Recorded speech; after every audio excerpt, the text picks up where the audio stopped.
కొరింథీయులకు రాసిన 2వ పత్రిక 10వ అధ్యాయము 3, 4, 5 వాక్యాలను నేను చదువుతాను. కొరింథీయులకు రాసిన 2వ పత్రిక 10వ అధ్యాయము 3వ వాక్యం నుండి చదువుకుందాం. మేము శరీరధారులమై నడుచుకొనుచున్నను, శరీర ప్రకారం యుద్ధము చేయము. మా యుద్ధోపకరణములు శరీర సంబంధమైనవి కావు గాని దేవుని ఎదుట దుర్గములను పడద్రోయజాలినంత బలము కలవై ఉన్నవి. మేము వితర్కములను దేవుని గూర్చిన జ్ఞానమును అడ్డగించు ప్రతి ఆటంకమును పడద్రోసి ప్రతి ఆలోచనను క్రీస్తుకు లోబడినట్లు చెరపట్టి మీరు సంపూర్ణ విధేయతను కనబరిచినప్పుడు సమస్తమైన అవిధేయతకు ప్రతిదండన చేయ సిద్ధపడి ఉన్నాము. ప్రియమైన దేవుని బిడ్డలారా, ఈ చోట అపోస్తలుడైన పౌలు ఆయన రాస్తున్న మాట ఏంటంటే, మేము శరీరధారులమై నడుచుకొనుచున్నను, శరీర ప్రకారం యుద్ధం చేయము. మా యుద్ధోపకరణములు శరీర సంబంధమైనవి కావు గాని దేవుని ఎదుట దుర్గములను పడద్రోయజాలినంత బలము కలవై ఉన్నవి. ఈ రోజున దైవజనుడైన పౌలు ద్వారా రాయబడిన ఈ మాట మన జీవితాలకు అన్వయించుకున్నట్లయితే, క్రీస్తు రక్తంతో కడగబడి విశ్వాసిగా ఉన్న ప్రతి ఒక్కరు కూడా కొన్ని ఆయుధాలు ధరించుకొని ఉండాలని పరిశుద్ధాత్మ దేవుడు మనతో మాట్లాడుతున్నాడు. ఆ ఆయుధాలు, ఆ యుద్ధోపకరణములు శరీర సంబంధమైనవి కావు. మన కండ బలంతో కానీ, మన బుద్ధి బలంతో కానీ, మన ధన బలంతో కానీ దేనిని కూడా మనం పొరపాటును కూడా జయించలేము. ఏ ఒక్కరూ జయించలేరు. క్రీస్తు రక్తంతో కడగబడిన వారు పొరపాటును కూడా తమ యొక్క శారీరక బలముతో దేనిని కూడా జయించలేరు.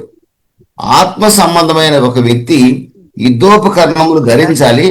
ఆ యుద్ధోపకరణములు శరీర సంబంధమైనవి కాదు గాని దేవుని ఎదుట దుర్గములను పడద్రోయజాలినంత బలము కలవైన యుద్ధోపకరణాలు. దేవునికి స్తోత్రం కలుగును కనుక దేవుని ఎదుట దుర్గములను పడద్రోయగలిగిన బలమైన యుద్ధోపకరణాలు ఏమిటి అని ఒక విషయాన్ని మనం గమనించినప్పుడు, ప్రియమైన దేవుని బిడ్డలరా, ప్రియమైన వర్లరా, ఈ చోట అపోస్తలుడైన పౌలు మేము శరీరులుగా ఉన్నప్పటికీ కూడా మేము ఆత్మ సంబంధమైన యుద్ధాన్ని చేస్తున్నాం. మాకు శరీర సంబంధమైన యుద్ధోపకరణాలతో మేము యుద్ధం చేయట్లేదు, ఆత్మ సంబంధమైన యుద్ధోపకరణాలు మేము ధరించుకొని యుద్ధం చేస్తున్నాం అంటున్నాడు. కొరింథీ సంఘం స్థాపించబడిన 5 సంవత్సరాల్లోనే ఆ కొరింథీ సంఘం పతనావస్థకు చేరుకున్నట్లుగా, శరీర కార్యాల కొరింథీ సంఘంలో ప్రవేశించినట్లుగా దైవజనుడు గమనించి మొదటి ఉత్తరం రాశాడు. ఆ తర్వాత మరొక సంవత్సరానికి 2వ ఉత్తరం కూడా కొరింథీ సంఘానికి రాస్తున్నాడు. ముఖ్యంగా ఈ కొరింథీ సంఘంలో చాలా మంది అబద్ధ బోధకులు ప్రవేశించారు. ఈ రోజున క్రీస్తు పేరిట అబద్ధ బోధకులు ఏ విధంగా ప్రపంచమంతా విస్తరించి ఉన్నారో, ఆ రోజుల్లో కూడా అబద్ధ బోధకులు, అబద్ధ ప్రవక్తలు ఆ కొరింథీ సంఘాన్ని పాడు చేస్తున్నారు. వారు చెప్పే మాట ఏంటంటే, దేహము పెద్ద ప్రాధాన్యమైనది కాదు, ఆత్మ ప్రాధాన్యమైనది. ఆత్మ పరిశుద్ధంగా ఉంచుకుంటే సరిపోతుంది, ఈ దేహముతో ఏమైనా చేయొచ్చు అనే ఒక బోధ కొరింథీ సంఘంలో అబద్ధ బోధకుల ద్వారా వ్యాప్తిలోకి వచ్చింది. అందుకే అపోస్తలుడైన పౌలు మీ దేహము దేవుని ఆలయం అని చెప్పాల్సిన పరిస్థితి ఏర్పడింది.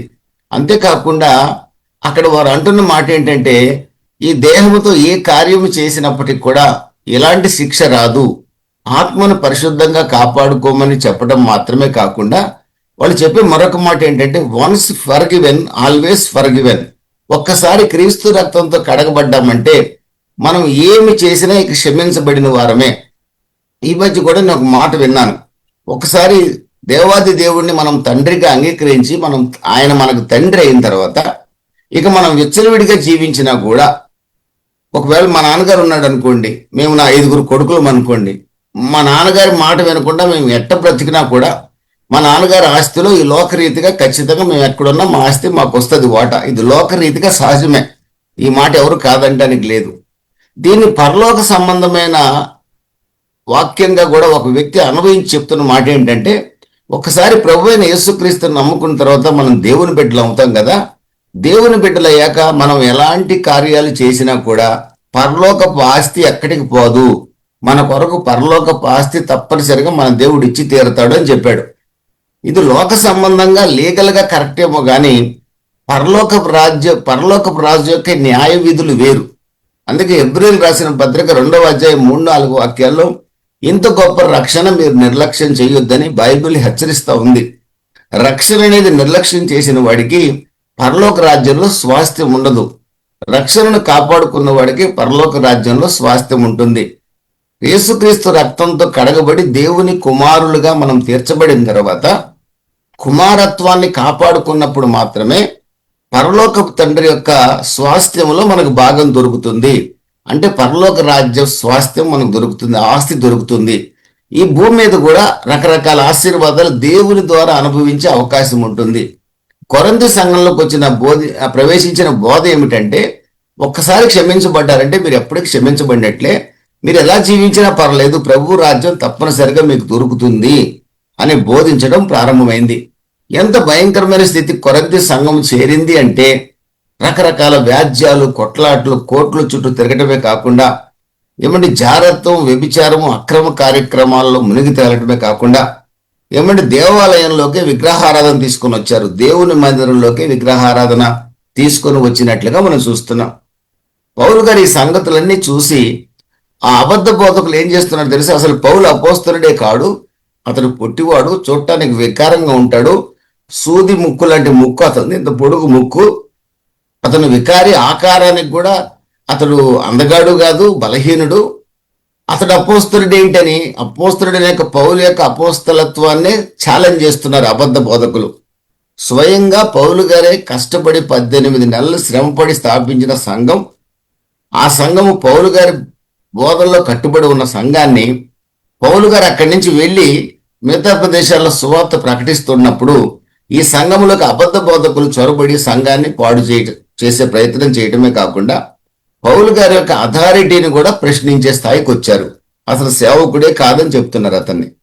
అప్పుడు పౌలు గారు ఈ మాటలన్నీ వింటూ అంటున్నాడు, మేము పైకి బలహీనులమే, మేము శరీర రీతిగా యుద్ధం చేయము, మేము సన్నగా పొట్టిగా కనపడవచ్చు, మేము శరీర రీతిగా మా కండ బలంతో కానీ బుద్ధి బలంతో కానీ మేము యుద్ధం ఎవరితో చేయము, మా యుద్ధోపకరణములు ఆత్మ సంబంధమైన యుద్ధోపకరణాలు, ఆ యుద్ధోపకరణాలతో మేము ఎక్స్టర్నల్ బ్యాటిల్ అయినా బాహ్య యుద్ధాలనైనా అంతరంగ యుద్ధాన్నైనా మేము చేయగలుగుతాం.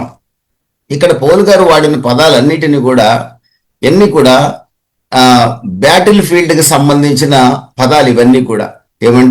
మీ యుద్ధోపకరణాలు అంటాడు, అదేవిధంగా యుద్ధం అంటాడు, వార్ అంటాడు, దుర్గములు అంటాడు, స్ట్రాంగ్ హోల్డ్స్ అంటాడు, పడద్రోయ జాలగలిగినంత అంటాడు, దేవుని ఎదుట దుర్గములను పడద్రోయ జాలినంత యుద్ధోపకరణాలు మేము ధరించుకొని అంటాడు. దుర్గములు, అదేవిధంగా క్యాప్టివిటీ, వార్, ఇవన్నీ కూడా ఆ యుద్ధానికి సంబంధించిన పదాలు పౌలు గారు ఈ చోట వాడాడు. ప్రియమైన దేవుని బిడ్డలారా, పౌలు గారు అక్కడ బాహ్యంగా అబద్ధ ప్రవక్తలతో యుద్ధం చేయాల్సిన పరిస్థితి ఏర్పడింది. అంతరంగమైన యుద్ధాలు, ఆయనకి శరీర బలహీనత సంబంధించిన యుద్ధాలు ఉన్నాయి. అదేవిధంగా అన్సీన్ వరల్డ్ అంటే ఒక క్రైస్తవుడు ప్రతిరోజు కూడా అదృశ్య శక్తులతో ఎప్పుడు కూడా పోరాడుతుంటాడు. ఒక సేవకుడు కానీ ఒక క్రైస్తవుడు కానీ అంధకార సంబంధమైన శక్తులతో నిరంతరం పోరాటం ఉంటుంది.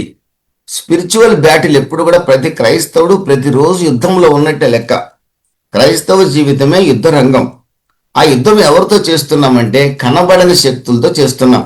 కనబడే శక్తులు మనకు ఎదురుగా వస్తారు, శత్రువులు.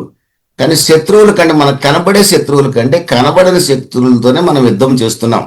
వాటినే బైబిల్ అంటుంది, అంధకార సంబంధమైన అధికారులతోనూ ఆకాశ మండలం దురాత్మల సమూహంతో మనం పోరాడుతున్నామని ఎఫెసీయులకు రాసిన పత్రిక 6వ అధ్యాయం 10వ వాక్యం నుండి అపోస్తలుడైన పౌలు ఎఫెసీ సంఘానికి రాస్తూ, ఎఫెసీ సంఘమా, మీరు బాహ్య ప్రపంచంలో మీ ఎదురుగా కనబడే వారితో యుద్ధం చేస్తున్నారు, కానీ వీరు పెద్ద విలువైన వారేం కాదు. కానీ ప్రతి క్రైస్తవుడు గారు ప్రతి దినము కూడా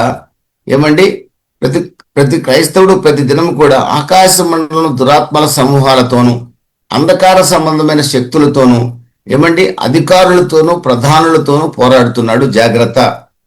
కాబట్టి ప్రతి క్రైస్తవుడు ప్రతి నిత్యము యుద్ధపు రంగంలోనే ఉన్నాడు.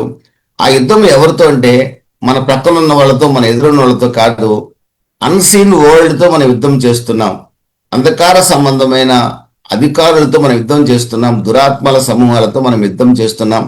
కాబట్టి యుద్ధోపకరణములు ధరించండి అని ఎఫెసీ సంఘానికి పౌలు గారు సెలవిచ్చాడు. ఇక్కడ కొరింథీ సంఘానికి రాస్తున్నాడు, మా యుద్ధోపకరణములు దేవుని ఎదుట దుర్గములను జాలగలిగినంత శక్తి కలిగిన యుద్ధోపకరణాలు మేము ధరించి ఉన్నాం అంటున్నాడు. ప్రియమైన దేవుని బిడ్డలారా, దానియేలు మహాభక్తుడు అతడు ఈ ప్రార్థన ప్రారంభించిన మొదటి రోజే అతని ప్రార్థన పరలోకానికి చేరింది. అతని ప్రార్థనకి జవాబు రాకుండా దురాత్మ శక్తులు అడ్డుకున్నాయని, ఆ దురాత్మ శక్తులు అడ్డుకోవటం వల్ల 21 రోజులు దానియేలు ప్రార్థనకి జవాబు రాకుండా, ఏమంటే దురాత్మ శక్తి అడ్డుకున్నట్లుగా దేవదూత దానియేలు గ్రంథం 10వ అధ్యాయం 13వ వాక్యంలో, ఆ అధ్యాయం అంతా మీరు చదువుకుంటే దేవదూత స్వయంగా దానియేలుకు చెప్తున్నాడు. ఈ రోజున మనం చేయిస్తే ప్రార్థనలు కూడా ప్రభు సన్నిధికి మీరు ప్రార్థన ప్రారంభించిన మొదటి రోజునే చేరొచ్చు, కానీ వాటికి జవాబు రాకుండా దురాత్మలు ఆకాశ మండలంలో దురాత్మ సమూహాలు అడ్డుకుంటున్నాయన్న విషయాన్ని ఒకసారి మనం ఎప్పుడు జ్ఞాపకం పెట్టుకొని, ఎడతెగని ప్రార్థన, విడువని ప్రార్థన, విసుగని ప్రార్థన చేయవలసిన వారమై ఉన్నామని బైబిల్ సెలవిస్తుంది. మొదటి రోజునే దానియేలు ప్రార్థన ఆలకించబడింది, కానీ 21 రోజులు ప్రార్థనకు జవాబు రాలేదు. కానీ దానియేలు ప్రార్థనకు జవాబు వచ్చేంత వరకు పోరాడుతూనే ఉన్నాడు. దానియేలుకు తెలుసు, నేను పోరాడేది ఆకాశ మండలంలో దురాత్మల సమూహంతో నేను పోరాడుతున్నాను, దేవుడు తప్పనిసరిగా నాకు జవాబు పంపిస్తాడనే నమ్మకంతో ప్రభువునందు విశ్వాసం ఉంచిన దానియేలు ప్రార్థనలో పోరాడాడు, విజయం సాధించాడు. ఈ రోజున క్రైస్తవులమైన మనం కూడా ఆకాశ మండలం దురాత్మల సమూహంతో పోరాడుతున్నాం. ప్రతినిత్యం మనం ఏదో ఒక రకమైన యుద్ధ రంగంలో ఉంటుంటాం, ఆత్మీయ యుద్ధ రంగంలో. కనుక ప్రార్థన మానవద్దని పరిశుద్ధాత్మ దేవుడు హెచ్చరిస్తున్నాడు. మన ప్రార్థన ధూపాన్ని ఎంత వెలిగిస్తే అంతగా దురాత్మ శక్తులు అపజయం పాలవుతాయి. ఏమండి, మనం విజయం సాధించగలుగుతాం. అందుకే పౌలు గారు ఎన్ని వ్యతిరేకతలు వచ్చినా, ఎంతగా ఆయన్ని విమర్శించినా ఆయన ఒకే ఒక మాట అంటున్నాడు, నేను శరీర రీతిగా బలహీనుని గాని నా చేతిలో ఉన్న యుద్ధోపకరణాలు ఆత్మ సంబంధమైన యుద్ధోపకరణాలు. ఈ యుద్ధోపకరణాలతో నేను దుర్గాలను పడదోయగలిగినంత శక్తి దేవుడు నాకు ఇచ్చాడు. ఈ రోజున ఈ జూమ్లో ఈ మాటలు వింటున్న మీ అందరి చేతిలో కూడా, మీ అందరి హృదయాల్లో కూడా దేవుడు బలమైన యుద్ధోపకరణాలు పెట్టాలని ఆశపడుతున్నాడు. బలమైన యుద్ధోపకరణాలు కలిగిన వారిగా మనం ఉండాలని ప్రభు ఆశపడుతున్నాడు.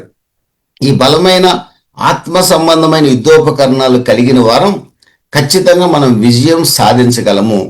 అది ఎక్స్టర్నల్ బ్యాటిల్ అయినా, ఇంటర్నల్ బ్యాటిల్ అయినా, దురాత్మలతో పోరాటమైనా, శత్రువులతో పోరాటమైనా, ఏమంటే అంతరంగిక మన శరీరంలో జరిగే పోరాటమైనా, ఈ యుద్ధోపకరణాలు మన చేతిలో ఉంటే మనం విజయం సాధించగలుగుతాం. కనుక క్రైస్తవుడా, ఈ యుద్ధోపకరణాలు మేము కలిగి ఉన్నాము అని పౌలు గారు అంటూ, కొరింథీ సంఘమా మీరు కూడా కలిగి ఉండండి. ఈ యుద్ధోపకరణాలు కలిగి ఉంటే మీరు జయించగలరు. ఏది సత్యమో ఏది అసత్యమో గుర్తుపట్టగలరు. ఏది న్యాయమో ఏది అన్యాయమో గుర్తుపట్టగలరు. ఏది నిజమైన సువార్తో ఏది అబద్ధ సువార్తో గుర్తుపట్టగలరు. ఏది నిజమైన సంఘమో ఏది అబద్ధ సంఘమో గుర్తుపట్టగలరు. ఏది దేవుని మాటో ఏది సైతాను మాటో గుర్తుపట్టగలరు. ఈ యుద్ధోపకరణాలు మీరు ధరించుకోకపోతే మీరు భక్తిలో ఫెయిల్ అవుతారు, భక్తులుగానే కనబడతారు. బైబిల్ కూడా మీ చేతిలో ఉంటుంది, కానీ భక్తిలో ఫెయిల్ అవుతారు. ఒక రోజున పరలోక రాజ్యాన్ని పోగొట్టుకుంటారు. కనుక ఆత్మ సంబంధమైన యుద్ధోపకరణాలు కలిగి ఉండమని, నేను కలిగి ఉన్నాను, కొరింథీ సంఘమా మీరు కలిగి ఉండండి అన్నట్లుగా మాట్లాడుతున్నాడు. ఈ రాత్రి పరిశుద్ధాత్మ దేవుడు కూడా మనతో మాట్లాడుతున్నాడు. ప్రియమైన దేవుని బిడ్డలారా, కొన్ని సందర్భాల్లో ఏమండి మనము ఈ యొక్క పడిపోయిన లోకంలో ఉన్న మన సంగతి మనకు బాగా తెలుసు. ఇది సాతాను విజృంభిస్తున్న లోకంలో మనం ఉన్నాం. ఈ లోకంలో రకరకాల సమస్యలు మనం ఫేస్ చేయాల్సి వస్తుంది. కొన్ని సమస్యలు మనం చేసే చిన్న చిన్న తప్పుల వల్ల కొన్ని సమస్యలు మనం తెచ్చిపెట్టుకుంటాం. అంటే దాని అర్థం ఏంటంటే, మొట్టమొదటి కొన్ని సమస్యలు మనం పాపం వల్ల తెచ్చిపెట్టుకుంటాం. కొన్ని సమస్యలు పడిపోయిన లోకంలో మనం ఉన్నాం కాబట్టి ఎంత నీతిగా బతికినా కానీ కొన్ని సమస్యలు మనకు తప్పవు. అవి సాధారణంగా ఆ సమస్యలన్నీ మనకు ఈజీ కనపడిపోతాయి. మూడవది, అదృశ్య శక్తులతో కొన్ని సమస్యలు మనకు వస్తాయి. ఇవే దురాత్మ శక్తులు మన కుటుంబాల్లో, మన వ్యక్తిగత జీవితాల్లో కలిగించే సమస్యలు. దురాత్మ శక్తుల ద్వారా కలిగిన సమస్య, లేకపోతే మన పాపం వల్ల వచ్చిన కలిగిన సమస్య, లేకపోతే పడిపోయిన లోకంలో బతుకుతున్న మనకు ఈ లోకం వల్ల వచ్చిన కలిగిన సమస్య అనేది ఎలా తెలుసుకోవాలి అనే విషయాన్ని ఒక దైవజనుడు కొన్ని మాటలు చెప్తున్నాడు. దురాత్మ శక్తుల వల్ల ఒక వ్యక్తి, ఒక క్రైస్తవుడు కొన్ని సమస్యలు ఫేస్ చేస్తున్నాడని ఎలా గుర్తుపట్టొచ్చు? అతడు భక్తుడై క్రీస్తు రక్తంతో కడగబడి నమ్మకంగా బతికే ఒక వ్యక్తి ఈ సమస్యలు కనుక ఫేస్ చేస్తూ ఉంటే అతడు దురాత్మ శక్తులతో పోరాడుతున్నాడు అనే విషయాన్ని గుర్తుపట్టొచ్చు అంటున్నాడు. నేను ఎదుర్కొనే సమస్య దురాత్మ శక్తుల వలన కలిగిందా, నా పాపం వల్ల కలిగిందా, లేకపోతే పడిపోయిన లోకంలో బతుకుతున్నాను కనుక ఈ లోకం వల్ల కలిగిన శ్రమ? ఈ మూడింటిని డిఫరెన్షియేట్ ఎలా చేయగలగాలి, ఈ మూడింటికి మధ్య తేడా ఏమిటి అనే విషయాన్ని ఒక దైవజనుడు, ఒక మంచి భక్తుడు చెప్తాడు. ఒక భక్తి కలిగిన వ్యక్తి, ఒక సేవకుడు కావచ్చు, విశ్వాసి కావచ్చు, ప్రార్థనాపరుడైన వ్యక్తి ఇలాంటి సమస్యలు ఎదుర్కొంటున్నాడు అంటే అతడు ఖచ్చితంగా అదృశ్య శక్తులు అతని మీద దాడి చేస్తున్నాయని అర్థం అంటాడు.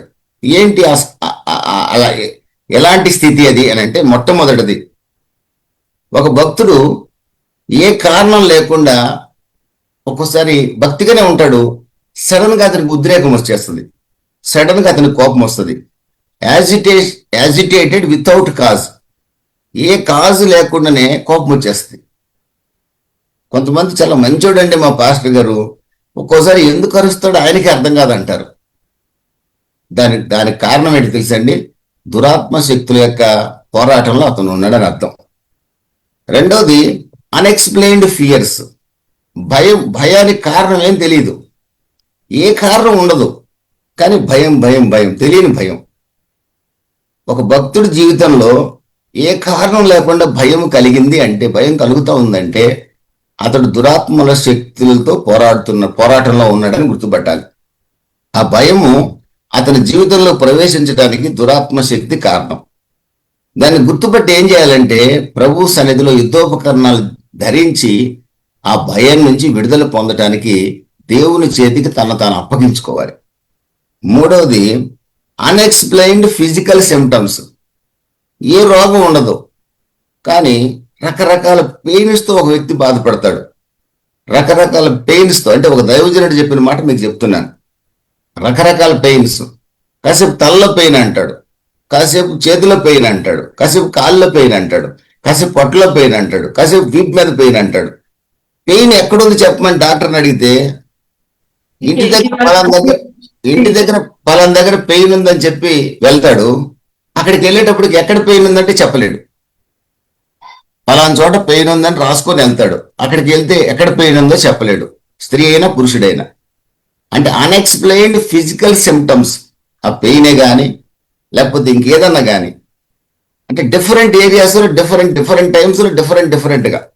అంటే దాని అర్థం ఏంటంటే, అతడు దురాత్మ శక్తులు అతని మీద దాడి చేస్తున్నాయని అర్థం.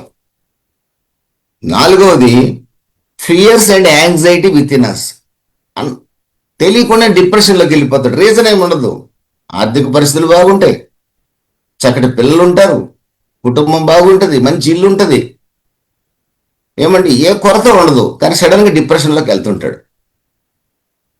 అంటే ఒక యాంగ్జైటీలోకి వెళ్తాడు. ఏమిటంటే రీజన్ అంటే, రీజన్ ఏం లేదు. ఒక క్రైస్తవుడి సంగతి నేను చెప్పేది అంటే, ఇతడు దురాత్మ శక్తులు ఇతని మీద దాడి చేస్తున్నాయి. ఇంకొకటి, unnecessary disturbance in the family. మంచి కుటుంబం, చక్కగా ఆర్థిక పరమైన ఇబ్బందులు ఏం లేవు, హ్యాపీ కుటుంబం, సడన్ గా డిస్టర్బెన్స్ వస్తుంది ఫ్యామిలీలో. నిష్కారణంగా ఏ కారణం ఉండదు, ఏదో చిన్న విషయమే. తర్వాత ఆలోచించుకుంటే ఎందుకు మనం అరుచుకున్నామని భార్యాభర్తలు తర్వాత ఆలోచించుకుంటే వాళ్ళే సిగ్గుపడతారు, ఎందుకు అరుచుకున్నారో వాళ్ళకే తెలియదు. అంటే దాని అర్థం దురాత్మ శక్తి అక్కడ క్రియేట్ చేసిందని అర్థం. Unnecessary disturbance in the family. Sudden mood swings, sudden గా బాగా యాక్టివ్గా ఉంటారు, సడన్ గా మూడ్ ఆఫ్ అయిపోతుంది, మూడ్ స్వింగ్స్ వచ్చేస్తాయి. ఇది కూడా దురాత్మల దాడి అనేది గుర్తుపట్టచ్చు. అంటే దైవజనుడు చెప్పిన మాటలు మీకు చెప్తున్నాను. ప్రియమైన దేవుని బిడ్డలరా, డిస్కరేజ్ వితౌట్ రీజన్, ఏ కారణం ఉండదు కానీ డిస్కరేజ్మెంట్ అనేది కనబడుతుంది. సడన్ డిస్కరేజ్మెంట్ వచ్చేస్తుంది లైఫ్లో, ఇంకేముందిలే అంత అయిపోయింది అన్నట్లుగా సడన్ డిస్కరేజ్మెంట్. ఇది కూడా దురాత్మ సమూహాల దాడే. మరొకటి, టెంప్టెడ్ వితౌట్ రీజన్. టెంప్టేషన్ అంటే ఫస్ట్ చెప్పుకున్నాం కదా, యాజిటేషన్ కానీ టెంప్టేషన్ కానీ without reason. Unusual confusion, sudden confusion, సందిగ్ధావ స్థితిలోకి వెళ్ళిపోతారు. బాగానే ఉంటారు, ఏం చేస్తున్నారో అర్థం కాదు, ఒక్కోసారి ఏం చేయాలో కూడా అర్థం కాదు, సడన్ కన్ఫ్యూజన్. ఇవన్నీ ఒక భక్తుడి యొక్క జీవితంలో కనపడ్డాయంటే అతడితో దురాత్మలు పోరాడుతున్నాయని గుర్తుపట్టాలి. Last the unexpected accusations. అసలు బాగానే ఉంటాం, అంతా బాగానే ఉంటారు, ఫ్రెండ్స్ గానే ఉంటారు, సడన్ గా నిందలు వస్తాయి. మన మన ప్రమేయం ఏముండవు, సడన్ గా నిందలు వస్తాయి. మన ప్రమేయం ఏమాత్రం ఉండకుండానే నిందలు వస్తాయి. అన్ఎక్స్పెక్టెడ్ అక్యూజేషన్స్, ఇది కూడా దురాత్మల యొక్క దాడి.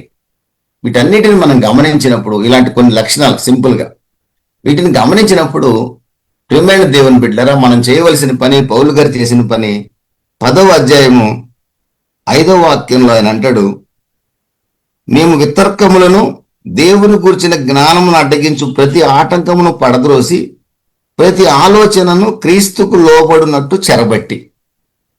ఇలాంటి పరిస్థితులు ఏ వ్యక్తి జీవితంలో వస్తాయో అతడు దురాత్మలతో పోరాటంలో ఉన్నాడని గుర్తించి, ఈ వచ్చిన ప్రతి ఆలోచన గాని, ప్రతి డిస్టర్బెన్స్ని గాని, ప్రతి యాంగ్జైటీని గాని, ప్రతి ఫియర్ని గాని, ప్రతి కన్ఫ్యూజన్ గాని భక్తుడు ఏం చేయాలంటే మొదటగా మౌనం అయిపోయి వచ్చిన ప్రతి ఆలోచన క్రీస్తుకు చెప్పగలగాలి.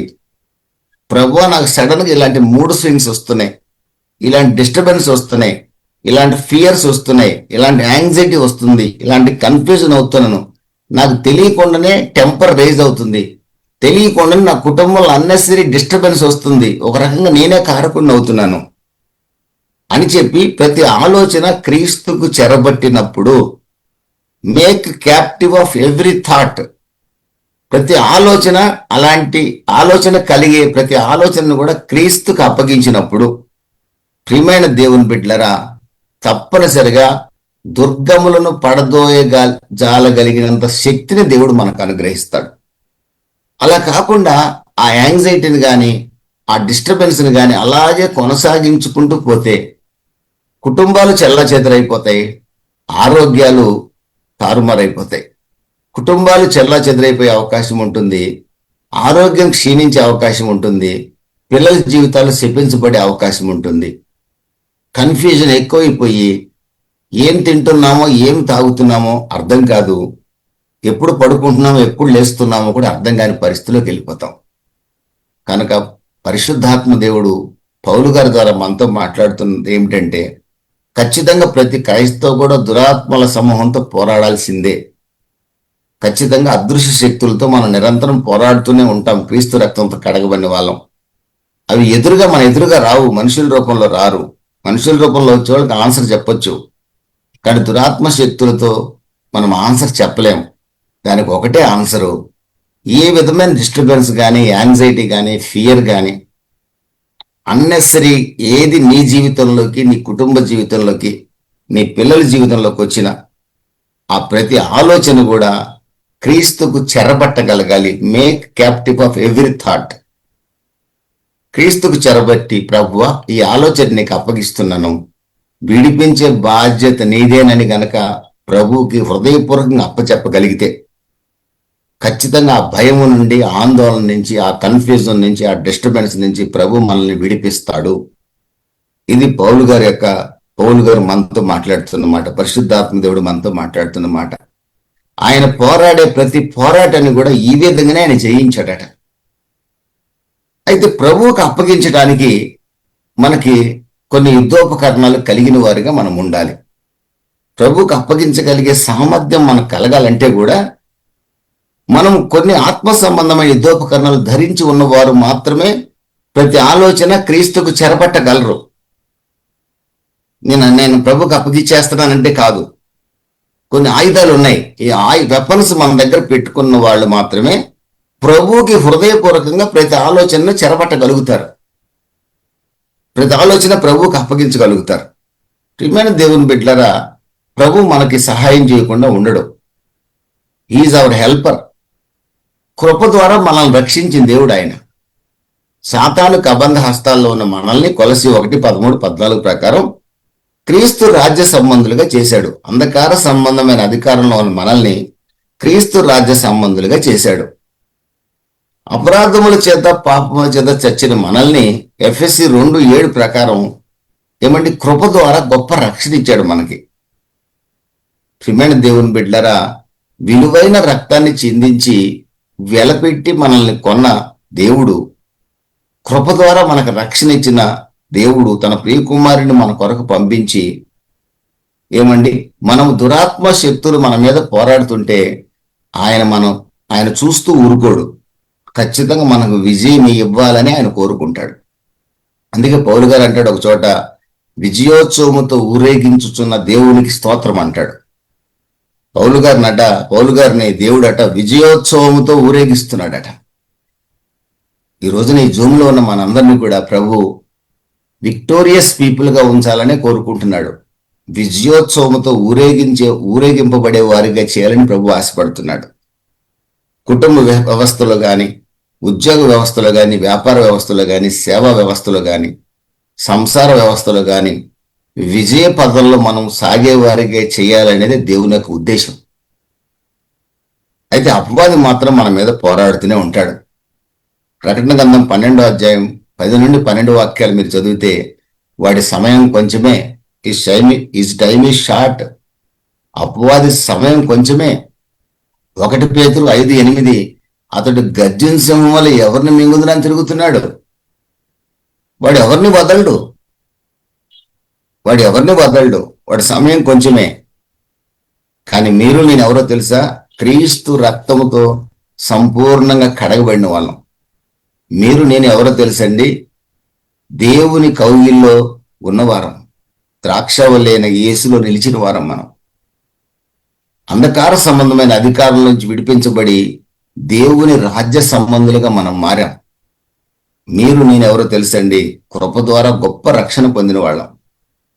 యేసుక్రీస్తు మనకు రక్షణ అనే బహుమానాన్ని మన హృదయంలో పెట్టాడు, మనకు అప్పగించాడు. ప్రియమైన దేవుని బిడ్డలారా, మనము దేవుని బిడ్డలం. దేవునికి స్తోత్రం కలుగును గాక. మనలో ఉన్నవాడు లోకములో ఉన్న సైతాను కంటే శక్తిమంతుడు. మీరు నేను ఎవరో దేవుని బిడ్డలం. అపవాది మనల్ని ఏమీ చేయలేడు. వాడిని ఖచ్చితంగా మనం జయించగలము. ప్రతి భయాన్ని, ప్రతి కన్ఫ్యూజన్ని, ప్రతి ఆందోళనని, కుటుంబంలో డిస్టర్బెన్స్ని మనం జయించగలం. జయించే యుద్ధోపకరణాలు ప్రభు మనకిచ్చాడు. అయితే ఆ యుద్ధోపకరణాలు చేత పట్టడం చాలా ఇంపార్టెంట్. ఆ యుద్ధోపకరణాలు కలిగి ఉన్నామా లేదని చాలా ఇంపార్టెంట్. ఈ యుద్ధోపకరణాలు కలిగి ఉండగలిగితే తప్పనిసరిగా అంధకార సంబంధమైన దురాత్మ శక్తులు మన మీద దాడి చేయాలని చూసినప్పటికీ కూడా అవి తోక ముడుచుకొని పారిపోతాయి. కానీ మనల్ని కానీ, మన పిల్లల్ని కానీ, మన కుటుంబాలను కానీ, మన సంఘాలను కానీ అవి ఏమీ చేయలేవు. దేవునికి స్తోత్రం కలుగును గాక. ఏమిటి ఆ యుద్ధోపకరణాలు? మేము కలిగి ఉండవలసిన యుద్ధోపకరణాలు ఏంటి? దురాత్మ శక్తులతో మేము పోరాడాలంటే మేము కలిగి ఉండవలసిన యుద్ధోపకరణాలు ఏంటి అనే విషయాన్ని కనుక మనం వస్తే, ఎఫెసీయులకు రాసిన పత్రిక 6వ అధ్యాయం గురించి నేను చెప్పట్లేదు, కానీ ప్రభు బయలుపరిచిన కొన్ని యుద్ధోపకరణాలు మీ దృష్టికి తీసుకొస్తాను. గతంలో కూడా మనం పలు సందర్భాల్లో మాట్లాడుకున్నాం. మొట్టమొదటిది రోమీయులకు రాసిన పత్రిక 10వ అధ్యాయం 17వ వాక్యం రాయబడింది, వినుట వలన విశ్వాసము కలుగును. ఆ వినేది ఏమండి? క్రీస్తును గూర్చిన మాట వినగలగాలి. క్రీస్తును గూర్చిన మాటను మనం యుద్ధోపకరణంగా కలిగి ఉన్నప్పుడు దురాత్మ శక్తులతో మనం బలముగా పోరాడగలం, విజయం సాధించగలం. దాని అర్థం ఏంటి తెలుసండి? మీ హృదయంలో, మీ నోట దేవుని మాట ఎప్పుడూ పలకగలిగే వారిగా ఉండాలి. దాని అర్థం ఏంటంటే, దేవుని వాక్యాన్ని భుజించి జీర్ణించుకొని దేవుని వాక్యాన్ని వెలువరించగలిగే వారిగా మనం మారాలి. ప్రతి సందర్భంలోనూ దేవుని వాక్యాన్ని ఉచ్చరించగలిగేవాడిగా ఏ క్రైస్తవుడు మారతాడో అతన్ని దురాత్మ సమూహం అతని మీద దండయాత్ర చేసినా అతడు విజయం సాధించగలుగుతాడు. అంటే దాని అర్థం ఏంటంటే, దేవుని వాక్యాన్ని ప్రియమైన దేవుని బిడ్డలారా తన యొక్క ఆహారంగా చేసుకోవాలి. అందుకే వినుట వల్ల విశ్వాసం కలుగుతుంది. ఆ వినేది యేసుక్రీస్తును గురించిన వాక్యము వినగలిగే క్రైస్తవులుగా మనం ఉంటే సాతాను శక్తుల్ని సులభంగా మనం జయించగలుగుతాం. అందుకే కీర్తనల గ్రంథం 1వ అధ్యాయం మీకు బాగా తెలుసు, ధర్మశాస్త్రాన్ని దివారాత్రము ధ్యానించేవాడు నీటి కాలువలో ఓరం నాటబడి ఆకు వాడక తన కాలమందు ఫలమిచ్చే చెట్టు వలె ఉంటాడు. అతడు పొరపాటును కూడా వాడిపోడు. ఎన్ని సంవత్సరాలు ఈ భూమి మీద బతికామన్నది కాదు, బ్రతికినంత కాలం ప్రభు కొరకు బ్రతికాడనే సాక్ష్యాన్ని సంపాదించుకోవడం ఇంపార్టెంట్. కాకిలాగా ఎన్ని సంవత్సరాలు బతికామనేది ఇంపార్టెంట్ కాదు. ఎన్ని సంవత్సరాలు బతికినా ప్రభు కొరకు బతికాడనే సాక్ష్యం. అబ్రహాము మరణించి కూడా మాట్లాడుతున్నాడు. ఈ లోకంలోని బిల్లీ గ్రహాం గారు ఇంచుమించు 95 సంవత్సరాలు బతికాడు. మరణించి కూడా ఈ రోజు కూడా మాట్లాడుతున్నాడు. ఆయన సందేశాల ద్వారా, ఆయన యూట్యూబ్ ఛానల్ ద్వారా మొహమ్మదీ దేశాలలో మాట్లాడుతున్నాడు. మొహమ్మదీ దేశాల్లో చాలా ఇళ్లలో బిల్లీ గ్రహాం గారి మెసేజ్లు వినేవాళ్ళు చాలా మంది ఉన్నారు. ఈ రోజు కూడా ఆయన మెసేజ్లు అనేకులను మారుస్తున్నాయి. మరణించి కూడా మాట్లాడుతున్నాడు. కారణం ఏంటి తెలుసా? అతను దేవుని వాక్యాన్ని ఆహారంగా భుజించాడు, జీర్ణించుకున్నాడు. దేవుని వాక్యమే ప్రాణంగా భావించాడు. ప్రియమైన దేవుని బిడ్డలారా, ఎఫెసీయులకు రాసిన పత్రిక 6వ అధ్యాయం 17వ వాక్యంలో కూడా దేవుని వాక్యం అనే ఆత్మ ఖడ్గాన్ని ధరించుకోమంటాడు. దేవుని వాక్యం అనే ఖడ్గం ఇది మన చేతిలో ఉంటే ఏమండి, మన సాతాను శక్తుల్ని జయించగలుగుతాం, దురాత్మ శక్తులతో పోరాడగలుగుతాం. వాక్యం లేకుండా, బైబిల్ చదవకుండా, చర్చిలో దైవజనుడు చెప్పే వాక్యం వినకుండా, బైబిల్ మాత్రం చేతపట్టుకొని భక్తుల్లాగా వెళ్ళి మళ్ళీ బైబిల్ మాత్రం తెచ్చి మళ్ళీ బైబిల్ మాత్రం పరిశుద్ధంగా టేబుల్ మీద పెట్టి పరిశుద్ధంగా దాని మీద ఒక గుడ్డ కప్పి పరిశుద్ధంగా మళ్ళీ ఆదివారం తీసుకెళ్ళి పరిశుద్ధంగా మళ్ళీ గుడ్డ కప్పి మళ్ళీ ఆదివారం తీసుకెళ్ళి, ఇలాంటి వాళ్ళు దురాత్మ శక్తుల చేతిలో అపజయం పాలవుతారు. వారి జీవితాల్లో unnecessary disturbances, confusions, anxieties, fears, ఇక వాటితోనే జీవితం ముగించేస్తారు. క్రైస్తవులే. ప్రియమైన దేవుని బిడ్డలు, దేవుని వాక్యం మీద వారికి సరైన జ్ఞానము చదవాలనే తృష్ణ లేకపోవడం, దేవుని వాక్యమే నా జీవ ఆహారం అనే ఆలోచన లేకపోవడం. లూకాసు వార్త 4వ అధ్యాయంలో కానీ మత్తయి సువార్త 4వ అధ్యాయంలో కానీ ప్రభు అయిన యేసుక్రీస్తుని సాతాను శోధించడానికి వచ్చినప్పుడు ఆయన దేవుని వాక్యం ద్వారానే దురాత్మను గద్దించాడు. దేవుని కుమారుడే దేవుని వాక్యం ద్వారా దురాత్మను గద్దించాడు. ద్వితీయోపదేశకాండం 8వ అధ్యాయం, ద్వితీయోపదేశకాండం 6వ అధ్యాయంలో ఉన్న 3 వాక్యాలు తీసుకొని 3 సందర్భాల్లో కూడా దురాత్మను గద్దించగా ఆ దురాత్మ యేసును వదిలి వెళ్ళిపోయినని రాసింది. మత్తయి సువార్త 4వ అధ్యాయం, లూకాసు వార్త 4వ అధ్యాయంలో కూడా. ప్రియమైన దేవుని బిడ్డలారా, వాక్యము బలమైనది. వాక్యం ఎవరో కాదండి. యోహాను సువార్త 1వ అధ్యాయం ప్రకారం మీరు చూస్తే వాక్యమే దేవుడు, ఆ వాక్యమే ప్రభు అయిన యేసుక్రీస్తు. ఆ యేసుక్రీస్తు అనే వాక్యాన్ని మనం ఎంతగా ధ్యానించగలమో, ఎంతగా చదవగలము, ఎంతగా హృదయంలో స్వీకరించగలమో, ఎంతగా మైండ్లో పెట్టుకోగలమో, ఎంతగా దాన్ని రీప్రొడ్యూస్ చేయగలమో, అంటే ఆ సందర్భాన్ని బట్టి వాక్యాన్ని ఉపయోగించగలము, అలాంటి వాళ్ళకి సాతాను భయపడతాడండి. దేవుని స్తోత్రం కలుగును గాక. అలాంటి వారిగా మనం ఉందాం. వాక్యం మనం ఆహారంగా మార్చుకుందాం. రెండవది prayer and fasting. Prayer and fasting. ప్రియమైన దేవుని బిడ్డలారా, ఎఫెసీయులకు రాసిన పత్రిక 6వ అధ్యాయంలో ఒక మాట మీరు చూడండి. 6వ అధ్యాయం 18వ వాక్యంలో ఆత్మ వలన ప్రతి సమయమందును ప్రతి విధమైన ప్రార్థనను విజ్ఞాపన చేయుచు ఆ విషయమై సమస్త పరిశుద్ధుల నిమిత్తమై పూర్ణమైన పట్టుదలతో విజ్ఞాపన చేయుచు మెలకుగా ఉండడి. ఇక్కడ ప్రతి సమయమందును ప్రతి విధమైన ప్రార్థన, విజ్ఞాపన, ప్రేయర్, ప్రతి విధమైన ప్రార్థన, ప్రతి సమయంలో కూడా ప్రార్థన. ప్రతి సమయంలో క్రైస్తవుడు ప్రార్థించగలిగేవాడిగా ఉన్నప్పుడు దురాత్మ శక్తుల దాడిని అతను తిప్పి కొట్టగలడు. డిజిఎస్ దినకరన్ గారు అనుకుంటా ఒక మాట చెప్పినప్పుడు నేను విన్నాను. ఒక చేతబడి శక్తిని ఒక యవనస్త్రాల మీదకి పంపించినప్పుడు ఆ దురాత్మ శక్తి ఆ అమ్మాయి ఇంటికి వెళ్ళి ఆ అమ్మాయిని ఆవహించాలని వెళ్ళినప్పుడు ఆ అమ్మాయి క్రీస్తుని గురించి ప్రార్థన చేస్తా ఉన్నాడు. యేసు రక్తమే జయం, యేసు రక్తమే జయమని ప్రార్థనలో ఉందట. దురాత్మ శక్తి ప్రార్థన చేసి ఆ బిడ్డని తాకలేక ఏ మంత్రగాడైతే ఆ దురాత్మ శక్తిని వదిలాడో యవనస్తురాల మీదకి, ఆ మంత్రగాడి దగ్గరికి వెళ్ళి నేను ఆ అమ్మాయిని తాకలేకపోతున్నాను అన్నదట. అదేంటది అన్నాడట. మళ్ళీ ఒకసారి ట్రై చేయమన్నాడట ఆ మంత్రగాడు. మరలా దురాత్మ శక్తి వెళ్ళిందట. అంటే దురాత్మ శక్తుల్లో ఫైనల్ దురాత్మ శక్తి అంటే టాపర్. దురాత్మ శక్తుల్లో ప్రైమ్ మినిస్టర్ అనుకోండి అతను. పేరు చెప్పడం బాగుండదు, మీకు బాగా తెలుసు, నాకు తెలుసు, కానీ మీకు తెలుసో తెలియదు. దురాత్మ శక్తుల్లో ప్రైమ్ మినిస్టర్ వాడే టాపిక్. వాడు వాడు ఫెయిల్ అయ్యాడంటే ఇక మిగతా అన్ని చిన్నదయ్యాలి. పెద్ద దయ్యం ఒకడు ఉన్నాడు, వాడిని పంపించాడట సెకండ్ టైం. వాడు కూడా మళ్ళీ తిరిగి మంత్రగాడి దగ్గరకు వచ్చేసాడంట. ఏమైందంటే అమ్మాయి మోకాళ్ళు వేసి ఏదేదో అంటుంది, స్తోత్రం అంటుంది, ఏదేదో అంటుంది. ఆమె చుట్టూ అగ్ని ప్రాకారం ఉంది, నేను ఆమెని తాకలేకపోతున్నాను అన్నాడట. థర్డ్ టైం పంపించాడట. థర్డ్ టైం కూడా మళ్ళీ తిరిగి వచ్చి దురాత్మ శక్తులకి ఆకలి ఎక్కువ. ఏ మంత్రగాడైతే ఆ దురాత్మ శక్తిని పంపించాడో 3 సార్లు ఆ దురాత్మ శక్తికి ఆహారం దొరకలేదు కనుక, అంటే అమ్మాయి దొరుకుంటే ఓకే, ఆ అమ్మాయిని రోజు రోజు కొంచెం కొంచెం తినేసేవాడు. ఈ ఆహారం దొరకలేదు కనుక ఆ మంత్రగాడి దగ్గరకు వచ్చి అంటున్నాడట, నాకు ఆహారం దొరకకుండా చేసావు, నేను నిన్ను తింటానన్నాడంట. అప్పుడు ఆ మంత్రగాడు అడిగాడట, ఎందుకు ఆ అమ్మాయిని నువ్వు ఆవహించలేకపోయావు, ఆ అమ్మాయి మీదకి నువ్వు ఎందుకు, ఆ అమ్మాయిలోకి ఎందుకు ప్రవేశించలేకపోయావు అంటే, ఆ అమ్మాయి ఏంటో యేసు రక్తం అంటుంది, అందుకే నేను పోలేకపోయాను అన్నాడట. ఈ మంత్రగాడికి అర్థమైపోయి ఎప్పుడైతే దురాత్మ మంత్రగాడిని మింగటానికి వచ్చిందో, ఈ మంత్రగాడట యేసు రక్తం యేసు రక్తం యేసు రక్తం అంటం ప్రారంభించాడట. ఆ దురాత్మ శక్తి మంత్రగాడిని మింగకుండా పారిపోయిందట.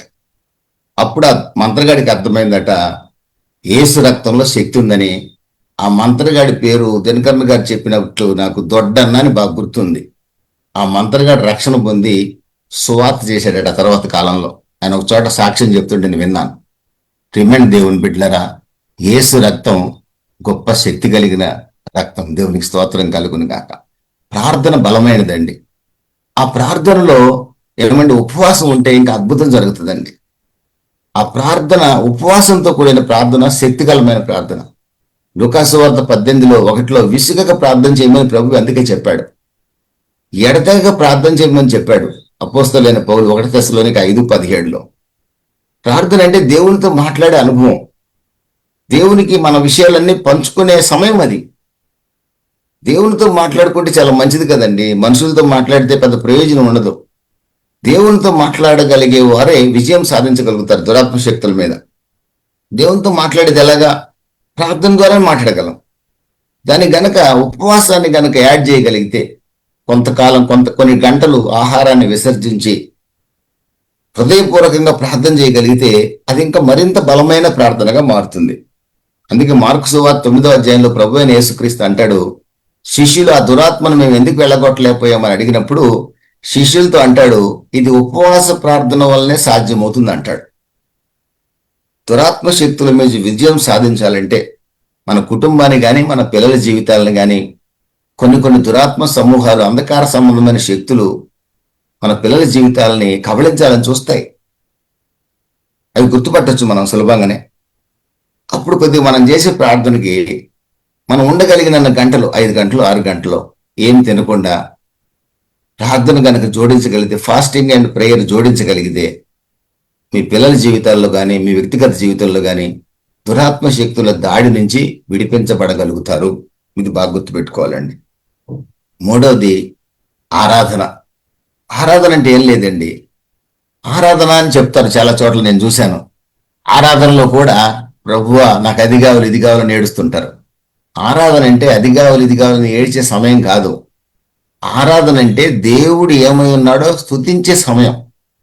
దేవుడు అద్భుతకరుడు, దేవుడు ఆలోచనకర్త, దేవుడు పరిశుద్ధుడు, దేవుడు మన కొరకు ప్రాణం పెట్టినవాడు, దేవుడు సృష్టికర్త, మహిమా స్వరూపుడు, మహోన్నతుడు, అపరంజి వంటి పాదాలు కలిగిన వాడు, యెహోవా ఈరే, యెహోవా రాఫా, యెహోవా షమ్మా, సమాధానపు అధిపతి అని దేవుణ్ణి కొనియాడే సమయం అది వర్షిప్ అంటే. నేను చాలా సంఘాల్లో, పెంతెకోస్తు సంఘాలు అనబడే వాళ్ళు వర్షిప్ అంటే చూస్తుంటాను. ఆ వర్షిప్ లో కూడా చాలా మంది చాలా రకాలుగా, అయ్యా నా కొడుకును బాగు చేయి, నా అల్లుడిని బాగు చేయి అని ఏడుస్తూ ఉంటారు. అది సమయం కాదు, అది ఆరాధన సమయం అది కాదు. ఆరాధన అంటే కేవలం దేవుణ్ణి కొనియాడే సమయం. ప్రియమైన దేవుని బిడ్డలారా, ప్రతి క్రైస్తవుడు కూడా గుర్తుపెట్టుకోవాల్సింది, ప్రార్థనలో ప్రారంభించినప్పుడు ఫస్ట్ స్టార్టింగ్ దేవుణ్ణి వర్షిప్ చేసి ప్రార్థన ప్రారంభించాలి. కానీ మనం ఎప్పుడు స్టార్టింగ్ అడుక్కోవడం మొదలు పెడతాం మనం. ఎందుకంటే మనం బెగ్గర్సం కాబట్టి ఎప్పుడు అడుక్కోవడమే మన పని. ప్రార్థన ప్రారంభించే ముందు కొన్ని నిమిషాలు ప్రభువుని ఆరాధన చేయాలి. ఆరాధన చేసిన తర్వాత అడుక్కోవడం ప్రారంభించాలి. అడుక్కోవడం చేసిన తర్వాత ఆరాధన చేయటం కాదు. ఈ రోజున దేవుడు ఏది ఇస్తాడా ఏది పొందుదామా, ఏది ఇస్తాడా ఏది పొందుదామా, అడగండి ఇస్తానన్నాడు కాబట్టి ఎంతసేపు అదే మాట. ప్రార్థన కానీ కూర్చుంటాం, అడుగుడు నీ ఇస్తానన్నావు కదా ప్రభువా, నాకు అది కావాలి, ఇది స్టార్ట్. అసలు అడగడానికి ముందు ఆయన ఏమై ఉన్నాడో ఆయన కొన్ని నిమిషాలు ప్రేయర్ చేయగలిగితే, కీర్తనల గ్రంథం 22:3 ప్రకారం ఇశ్రాయేలు దేవుడు స్తుతుల సింహాసనాసీనుడు. మనం స్తుతులు చెల్లిస్తే సింహాసనం మీద కూర్చొని అప్పుడు మన ప్రార్థన వినటానికి ఇష్టపడతాడు ఆయన.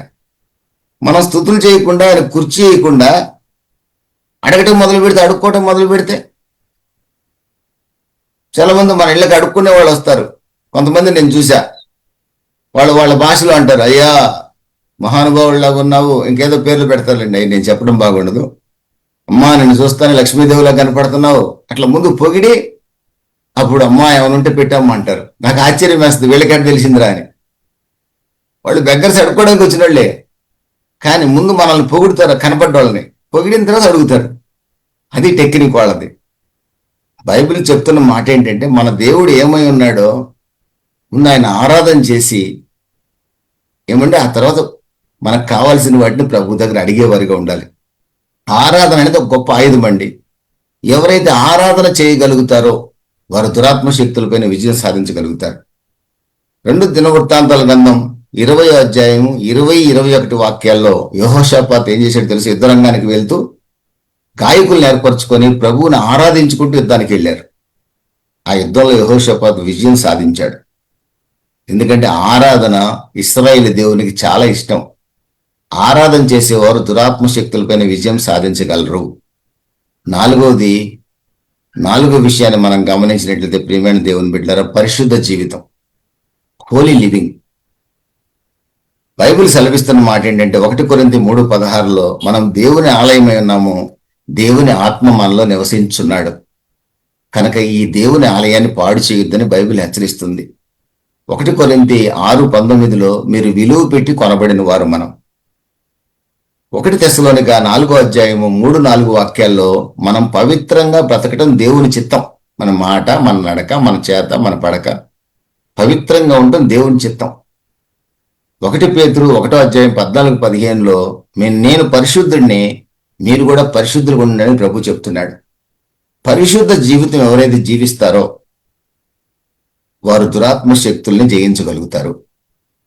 అపవిత్రమైన జీవితం జీవించేవాడు బైబిల్ ఉన్నా కూడా సాతాను చేతిలో ఓడిపోతూనే ఉంటాడు. అది గుర్తుపట్టండి. బైబిల్ ఉన్నా కూడా సాతాను చేతిలో ఓడిపోతూనే ఉంటాడు. కారణం అతనిలో పవిత్రత లేదు గనక. యాకోబు 4:7 అంటాడు, అపవాదిని ఎదిరించండి, దేవునికి లోబడి ఉండండి. దేవునికి లోబడి ఉండటం అంటే ఏంటి తెలుసా? పరిశుద్ధ జీవితాన్ని జీవించడం. పరిశుద్ధ జీవితాన్ని జీవించేవాడు అపవాదిని ఎదిరించగలడు. నా దగ్గర బైబిల్ ఉంది, నా నోటి నుంచి చెడ్డ మాటలు కూడా వస్తాయి. యేసు నామంలో దురాత్మ వెళ్ళిపోమంటే దురాత్మ ఎక్కడికి వెళ్ళిపోద్ది? నన్నే పట్టుకుంటుంది వచ్చి. నా నోట బూతు మాటలుండి నేను యేసు నామాన్ని కూడా ఉచ్చరిస్తుంటే యేసు నామంలోని శక్తి నేను పొందలేను. దురాత్మ నన్ను చూసి నవ్వుకుంటారు. స్కెవయ కుమారులు ఏం చేశారు? అపోస్తల కార్యాల్లో వాళ్ళు దుర్మార్గులు యేసునామాన్ని కూడా ఉచ్చరించారు. దయ్యం ఏమంటుంది? ఒరే యేసునామం మాకు తెలుసు, నీ సంగతి మాకు తెలుసురా అని చెప్పి దురాత్మ పట్టిన వాళ్ళు వాళ్ళని పట్టుకొని కొట్టారు. ఆ స్కెవయ అనే భక్తుడి కుమారులను కొట్టారు. కాబట్టి ప్రభువైన యేసుక్రీస్తు నామాన్ని ఉచ్చరించే మన నోరు చాలా జాగ్రత్తగా ఉండాలండి. మన హృదయం చాలా జాగ్రత్తగా ఉండాలి. మన నడక జాగ్రత్తగా ఉండాలి. మన చూపు జాగ్రత్తగా ఉండాలి. ఈ రాత్రి కూడా ప్రభు మనతో మాట్లాడుతున్నాడు. ఈ రోజుకైనా సరే ప్రభువా, ఇక మీద నన్ను పరిశుద్ధంగా జీవించేటట్లు చేయమని అడగగలిగితే ప్రభు తప్పనిసరిగా దురాత్మ సమూహాల మీద మనకు విజయం ఇస్తాడు. దేవునికి స్తోత్రం కలుగును గాక. ప్రియమైన దేవుని బిడ్డలారా, మనం విలువైన యేసు రక్తంతో కడగబడిన వాళ్ళం. 5వది చివరిది యేసు నామం. యేసు నామం జయం జయం, సాతాను శక్తులు లయం లయం. పాట చాలా బాగుంటుంది కదండి. చప్పట్లు కూడా బాగా కొడతాం చర్చిలో కూడా. ఏమండి? చప్పట్లు బాగా కొడతాం. ఏమండి? డాన్స్ బాగా వేస్తాం.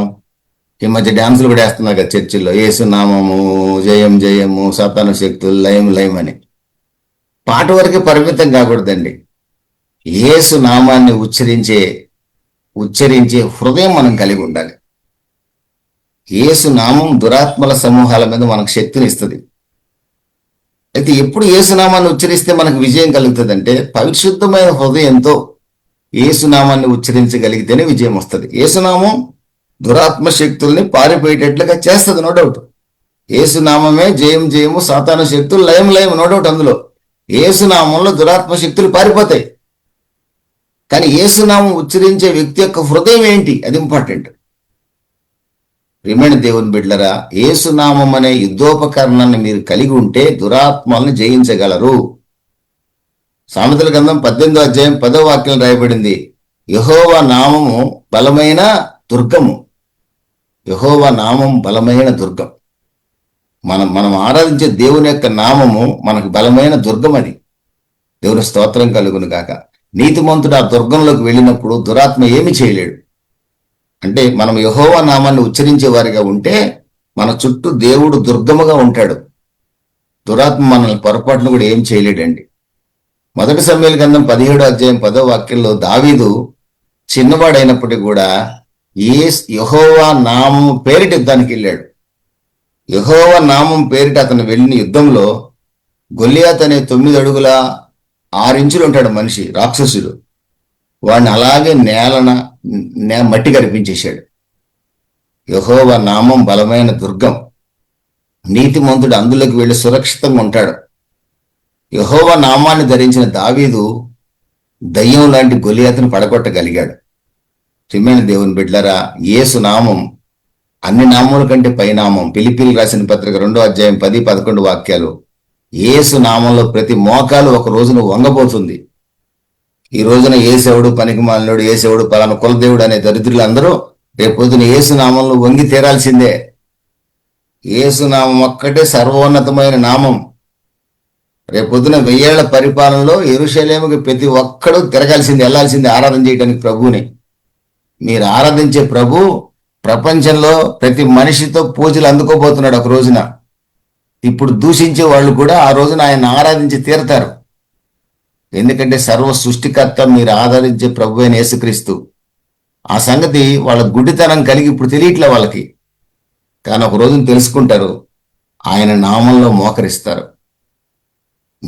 మీ యేసు నామం శక్తి కలిగిన నామం.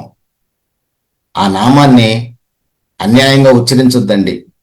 ఆ నామాన్ని అపవిత్రపరచొద్దు. ఆ నామాన్ని అవమానం పాలు చేయొద్దు. ఆ నామాన్ని కలిగి ఉన్న మనం రోషంగా బతకాలండి. అపోస్తల కార్యాలు 16వ అధ్యాయం 18వ వాక్యంలో పౌలు దురాత్మని యేసు నామంలో గద్దించాడు. యేసు క్రీస్తు నామంలో దురాత్మ వెళ్ళిపోమంటే వెళ్ళిపోయింది.